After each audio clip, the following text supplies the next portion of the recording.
What if I told you Zillow Zestimate isn't designed to be accurate, but to keep you clicking?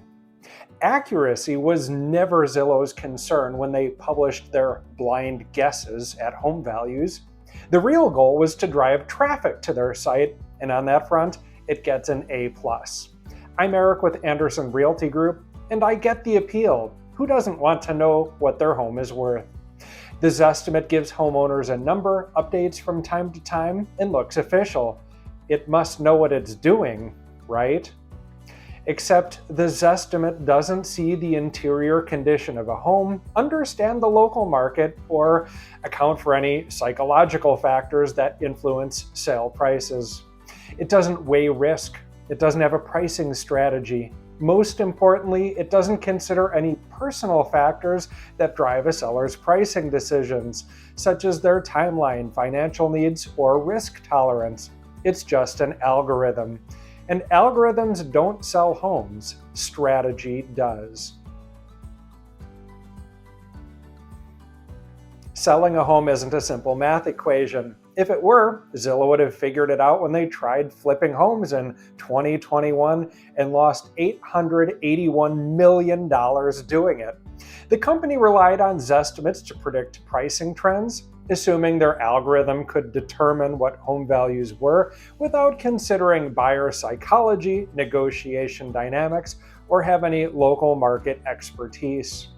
Who could have guessed a tech company in Seattle wouldn't understand the real estate market in the western suburbs of Chicago? Turns out, a lot of us. Zillow's failed flipping experiment proved that home values can't be determined by a formula alone. But did that stop them from publishing Zestimates? Of course not. They drive too much traffic to their website. The Zestimate provides a number, but it doesn't tell a seller what that number means in the context of their sale. It doesn't factor in whether a home needs to sell quickly, whether buyer demand is shifting, or whether other homes in the area are competing for attention. It's a data point, and often not a very good one at that. Even Zillow admits its median error rate is 7.5%. which means the typical Zestimate is off by more than $25,000 based on current national home values. Imagine your bank estimating your checking account balance with a 7% margin of error. You'd switch banks. But when it comes to their homes, many consumers continue to trust Zestimates as fact. And that's just the median error rate. Zillow doesn't publish its average error rate, which is undoubtedly much higher. Friends don't let friends trust the Zestimate. The Zestimate doesn't just miscalculate home values, it also fails to warn sellers about the two biggest pricing mistakes: overpricing and underpricing. Overpricing happens when sellers assume their home will sell for more than the market will support. The Zestimate might say a home is worth $500,000, but if similar homes are sitting unsold and buyer activity is slowing, then that number is meaningless.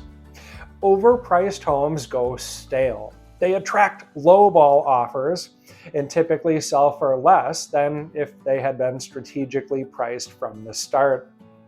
Underpricing a home carries the opposite risk. Some sellers list below market value in the hopes of starting a bidding war. And while this may work in a competitive market with limited inventory, it's a mistake to anchor your price too low. And in such an interest rate sensitive sector as real estate, any jump in rates can cool demand, which can cause the underpricing strategy to backfire.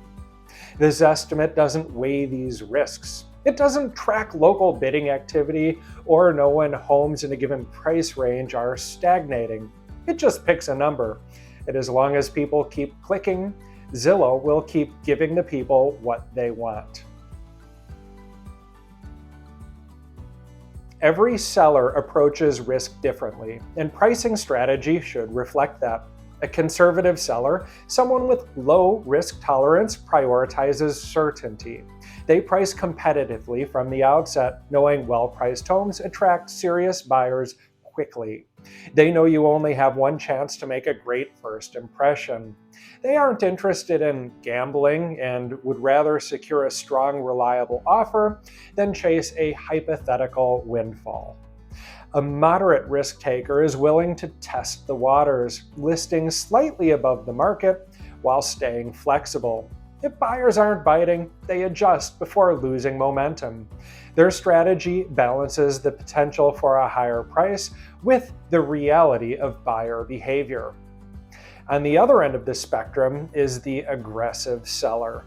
Some list well above market value, betting that the right buyer will eventually pay a premium. Others price significantly lower, hoping to create a feeding frenzy that drives the final price way up.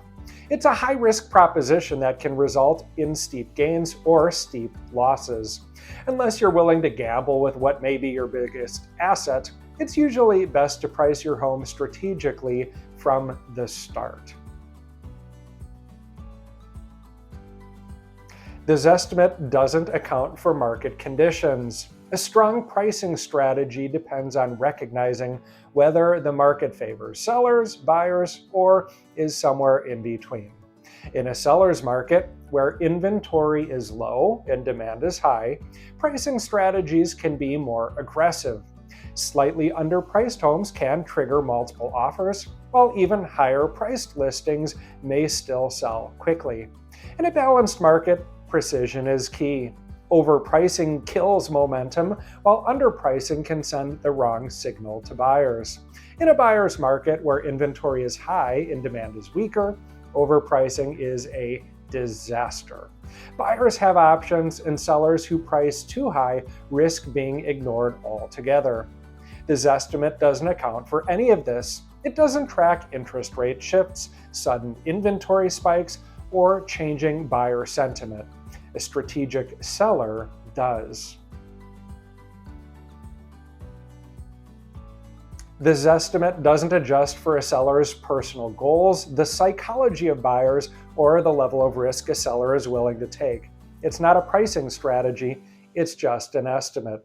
Smart sellers don't let an algorithm dictate their home's value. They assess the market, understand their own risk tolerance, and price strategically to achieve the best outcome. If you're in the western suburbs of Chicago and want a real strategy and not just a Zestimate, reach out anytime. And if you found this video helpful, be sure to like, subscribe, and turn on notifications. I'm Eric with Andersen Realty Group, a family-owned brokerage where we treat our clients like family.